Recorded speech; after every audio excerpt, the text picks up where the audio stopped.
بسم اللہ الرحمن الرحیم الحمد للہ رب العالمین والصلاة والسلام علی سیدنا و مولانا محمد وآلہ وازواجہ وذریتہ اجمعین اللہم ربنا ارنا الحق حقا وارزقنا اتباعہ وارنا الباطل باطلا وارزقنا اجتنابہ اللہم ارنا حقائق الاشیاء کما ہی ربنا زدنا علما وعملا واخلاصا یا رب العالمین صلی وسلم علی سیدنا محمد وآلہ وازواجہ وذریتہ اجمعین برحمتک یا ارحم الراحمین۔ سرمایہ دارانہ نظام عقائد و نظریات کا مطالعہ جاری رکھتے ہیں۔ یہاں پہ رکے تھے آزادی کارڈ پہ بات کر رہے تھے میرا خیال ہے۔ تھوڑا سا پیچھے جاتے ہیں تسلسل قائم رکھنے کے لیے۔ آزادی بحیثیت ایک نظریے کے 17ویں اور 18ویں صدی کی یورپ میں ایجاد ہوئی، یہ بات ہو چکی۔ اس تصور کی ایجاد کا سہرا دو اشخاص کے سر ہے، ڈیکارڈ اور کانٹ۔ اس پہ بھی بات ہو چکی ہے اور میں نے کہا ان کے خیال کے تحت انسان کا وجود اس بات سے ثابت ہوتا ہے کہ وہ سوچ سکتا ہے۔ تو اس میں نے کچھ بات کی تھی پچھلی بار، اب یاد نہیں کیا کہا تھا، لیکن دوبارہ یہاں سے شروع کرتے ہیں انشاءاللہ۔ ان کے خیال کے تحت انسان کا وجود اس سے ثابت ہوتا ہے کہ وہ سوچ سکتا ہے۔ تو میرے خیال میں ڈیکارٹ، میں نے پچھلی بار بھی بات کی ہوگی، وجود جو ہے اس کے ثبوت کی ایز سچ کوئی اہم بات اس کا ثبوت نہیں ہے۔ مطلب یہ کہ ڈیکارٹ کو کوئی اس پہ شک نہیں تھا کہ وہ موجود ہے،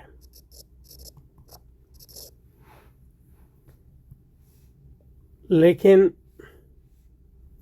وہ یہ جاننا چاہتا تھا دوسری چیزوں کے ساتھ ساتھ جو تصور اس کے پیچھے ہے کہ ہمارا وجود جو ہے ہمارا بدن ہے یا ہمارا شعور ہے۔ تو جو وجود کی بنیاد ہے وہ شعور ہے، اور یہ جو ہے یہ چیز کانٹ کے ہاں بھی موجود ہے کہ شعور، یا جس کو وہ آئی تھنک کہتا ہے، وہ آئی تھنک جو ہر علم کی بھی بنیاد ہے، عمل کی بھی بنیاد ہے، عرفان کی بھی بنیاد ہے، وہ شعور ہی ہے۔ اور وہ شعور جو ہے تجربی شعور نہیں ہے، کیونکہ تجربی شعور جو ہے اس کو فرض کرتا ہے، اور وہ شعور جو ہے وہ ماورائی شعور ہے۔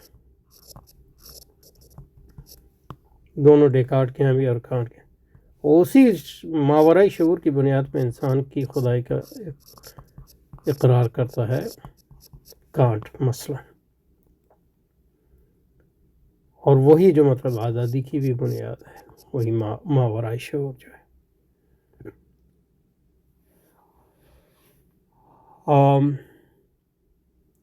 اب ظاہر ہے آج کی جو سوچ ہے مغربی سوچ، وہ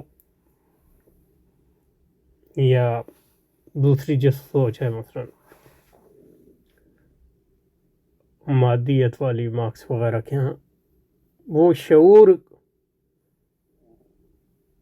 کو خود مادے کی ایک ترقی یافتہ شکل سمجھتی ہے، تو شعور اور مادے کی جو دوئی ہے اس سے آگے نکلتی ہے۔ لیکن یہ کہ جو بنیادی خیال وہ یہی ہے کہ انسان کی جو خدائی ہے اس کی بنیاد اس کا شعور ہی ہے، چاہے وہ ہیگل ہو، چاہے مارکس ہو، چاہے کانٹ ہو، سب کے۔ اور یہ مغربی تہذیب کی تہذیب تو نہیں کہنا چاہیے، مغربی جدیدیت کی سرمایہ دارانہ تہذیب کی یا انسان پرستی کی بنیاد ہے۔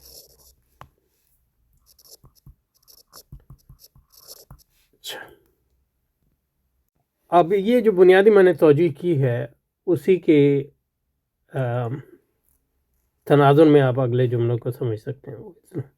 ڈیکارٹ کا مشہور جملہ کہ میں سوچتا ہوں لہذا میں ہوں، کانٹ نے کہا کہ انسان کے ذہن کی ساخت ایک نوعیت کی ہے کہ حواس خمسہ سے حاصل کی اطلاع کو صحیح تصورات کی شکل میں مرتب کر سکتی ہے۔ چونکہ تمام انسانوں کے ذہن کی ساخت یکساں ہے، لہذا ہر وقت ایک ہی نوع کے تصورات حواس خمسہ سے حاصل شدہ معلومات کی بنا پر مرتب کرتا ہے۔ اس سے ثابت ہوتا ہے انسان کی ذہنی سے کر کے خود حقائق کا ادراک کیا جا سکتا ہے. یعنی جو استدلال یہاں ہے اس میں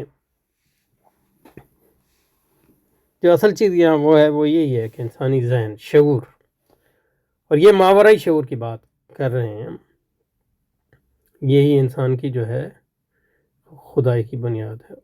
اس کی بنیاد پہ وہ نہ صرف یہ ہے کہ حقائق کا ادراک کر سکتا ہے، بلکہ یہ کہ اپنے ان حقائق کے ادراک کے ذریعے جو ہے اپنے ارادے کو بھی، اپنے ارادے کے ذریعے جو ہے دنیا کو ایک نئے طرز پہ جو ہے مرتب بھی کر سکتا ہے تاکہ وہ اس کے ارادے کے تابع ہو. تو یہ علم اور عمل اس لحاظ سے ایک دوسرے سے جڑے ہوں. حقائق کے ادراک کے لیے وہ خدا کے محتاج نہیں، ان معنوں میں کہ وہ جو اس کا شعور ہے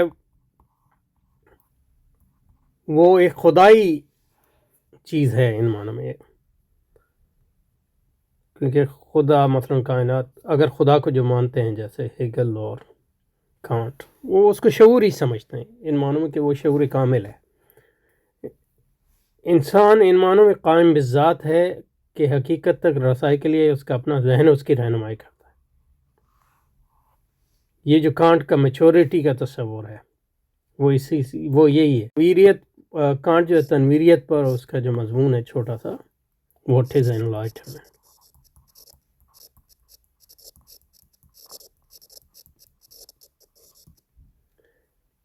تنویریت کیا ہے؟ تو وہ اس کی بنیاد یہی ہے کہ انسان جو اپنے بلوغ پر اس وقت پہنچتا ہے، تو جب انسان خدا کی طرف دیکھتا تھا تو وہ نابالغ تھا، لیکن جب وہ اپنے شعور کو اس کا نمو پاتا ہے اور وہ اپنی ذات پر اعتماد کرتا ہے اور کسی چیز پر اعتماد نہیں کرتا، تو وہ بلوغ کا مرحلہ ہے. تو وہاں خدا جو ہے وہ اس کو یا تو ایک طرف رکھ دیتا ہے، اور وہ اپنی ذات قائم بذات نہیں معنوں میں کی بنیاد پہ علم بھی اور عمل کی بھی بنیاد رکھتا ہے، اور کائنات جو ہے اپنے ارادے کے بلبوتے پر اپنی زندگی کو بھی ترتیب دیتا ہے، اور کائنات کو بھی ترتیب دیتا ہے، اور معاشرے کو بھی ترتیب دیتا ہے، اور ریاست کو بھی ترتیب دیتا ہے. اور یہ اسی میں انسان کی انسانیت ہے. وہ کہتا ہے کہ انسان اگر اپنے قائم بذات حیثیت کو رد کر دے اور تو وہ نابالغ کی طرح ہو جائے گا جو خدا کی طرف دیکھتا ہے. تو شریعت کی مثلا تابعداری جو ہے یہ عدم بلوغ کی نشانی ہے، اور انسان سے اس کی انسانیت کو جو ہے چھین لینا. تو انسان ان معنوں میں قائم بذات ہے کہ حقیقت تک اس کے اپنا ذہن اس کی رہنمائی کر سکتا ہے. رہے مذہبی تصورات ان کی کوئی علمی حیثیت نہیں ہے. علم صرف ان حقائق تک محدود ہے جن تک حواس خمسہ کو رسائی حاصل ہے.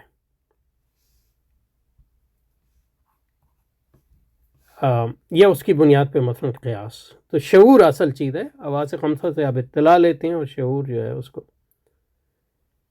باقی تمام حقائق علم کے دائرے اور خیر و شر کا انسانی معاملات کی تفہیم تفسیر سے کوئی تعلق نہیں. تمام حقائق علم کے دائرہ کار سے خارج ہیں، اور ان کا خیر، شر اور انسانی معاملات کی تفہیم اور تشکیل سے کوئی تعلق. یعنی یہ پوری طرح یہ بات صحیح نہیں ہے، لیکن یہ کہ مثلا کانٹ کو دیکھیں تو کانٹ آغاز تو اسی سے کرتا ہے کہ جو ہمارا اطلاع آتی ہے وہ حواس خمسہ سے ہی آتی ہے، اور جو ہمارا شعور ہے وہ ہم کو تصورات دیتا ہے، اور تصورات جو ہیں ان خیالات، ان حواس خمسہ کے اس کو مرتب کرتے ہیں، اور اس سے علم جو نظری علم ہے وہ حاصل ہوتا ہے. لیکن دوسرے جو ہیں ہمارے شعور کی دوسری ایک صلاحیت ہے آئیڈیاز. اس کو آپ عموماً جو ہے مطلب اردو میں جو ہے آئیڈیا کے لیے بھی یا تو خیال کا لفظ استعمال کرتے ہیں یا تصور کا استعمال کرتے ہیں، لیکن تصورات جو ہے وہ کانسیپٹس ہیں. تو شعور صرف کانسیپٹ تخلیق نہیں کرتا بلکہ خیالات بھی تشکیل کرتے ہیں، اور یہ خیالات جو ہیں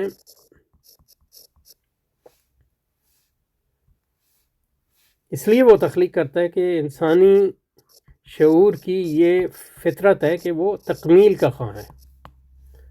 تکمیل کے معنی یعنی وہ مکمل توجیہ بیان کرنا چاہتا ہے ہر چیز کی، اور ظاہر ہے جو ہمیں حواس خمسہ سے علم حاصل ہوتا ہے وہ مکمل توجیہ نہیں پیش کر سکتا، کیونکہ جب ہم مکمل توجیہ پیش کرنے لگتے ہیں تو ہم حواس خمسہ سے اوپر اٹھ جاتے ہیں۔ تو ان معنوں میں مطلب یہ ہے کہ وہ نظری علم جو ہے وہ حواس خمسہ تک محدود ہے، لیکن خیالات ہمیں ایک آئیڈیل فراہم کرتے ہیں، ایک مقصد یا نصب العین، کہ ایک دن آئے گا کہ یہ سارا جو ہمارا حواس خمسہ سے جو علم حاصل کر سکتے ہیں وہ ایک انسانی جو خیالات انسان کی یہ جو فطرت میں پڑا ہے کہ وہ مکمل تعبیر چاہتا ہے ہر چیز کی، وہ ایک دن جو ہے وہ مکمل تعبیر، یعنی وہ مکمل تعبیر جو ہے ممکن آج نہ ہو لیکن تاریخ کے سفر کے ذریعے وہ جو ہے ایک جگہ ایک وقت میں ممکن ہو سکے گی، یا کم از کم اس کی طرف سفر تو جاری رہے گا، اس کی ایک جھلک جو ہے ہمیں ہیگل کے فلسفے میں ملتی ہے۔ دوسری بات یہ ہے کہ کانٹ کے ہاں جو اخلاقیات ہیں یا اس کی بنیاد جو ہے صرف مطلب یہ ہے کہ عقل محض پر ہے، اس میں حواس کا کوئی زور نہیں ہے۔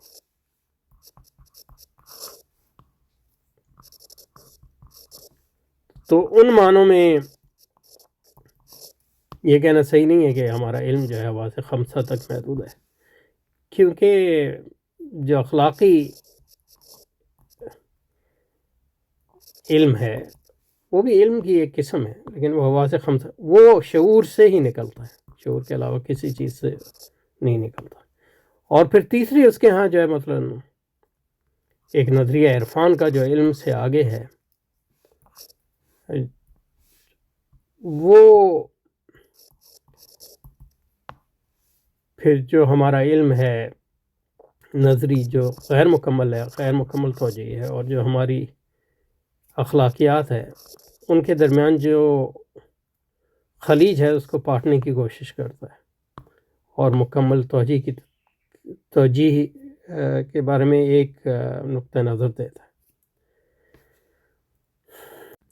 تو علم صرف ان حقائق تک محدود ہے جن تک حواس خمسہ کو رسائی حاصل ہے، باقی تمام حقائق علم کے دائرے سے خارج ہیں۔ ان کا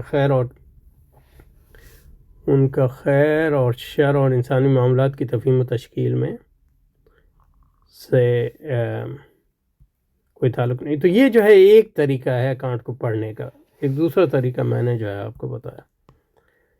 ان معنوں میں انسان فطرتاً آزاد ہے کہ جو لوگ اپنی فطری حق کو استعمال نہیں کرتے وہ کانٹ کے مطابق نابالغ ہیں، یعنی وہ ابھی اسی دور میں رہ رہے ہیں جب انسان بچہ تھا، وہ خدا کی طرف دیکھا تھا۔ ہر انسان کو آزاد ہونا چاہیے، یعنی مطلب یہ ہے کہ اپنے شعور کی بنیاد پر اپنی زندگی، اس کو ہدایت و حصول حق اور شر کے تعین معرف صرف اپنے آپ پر انحصار کرنا چاہیے، یہی آزادی ہے۔ زندگی اس طرح متحرک کرنا کہ ہر فرد اپنی فطری آزادی کا ادراک کر سکے اور اپنی عقل کے فیصلوں کی اطاعت کرے، اور اسی کے بنیاد پہ معاشرہ اور ریاست جو ہے تشکیل دے۔ یہی مطلب یہ ہے کہ لبرلزم کی بنیاد ہے، ہیومنزم کی بھی بنیاد ہے، اور پھر سرمایہ داری کی بھی بنیاد ہے۔ تو یہاں پہ رکتے ہیں، پھر اس کو جاری رکھیں گے انشاءاللہ۔ سبحانک اللہم و بحمدک، نشہد ان لا الہ الا انت، نستغفرک و نتوب الیک۔ صلی وسلم علی سیدنا مولانا محمد وعلی آل سیدنا مولانا محمد وبارک وسلم۔ سبحان ربک رب العزت عما یصفون وسلام علی المرسلین، الحمد للہ رب العالمین، برحمتک یا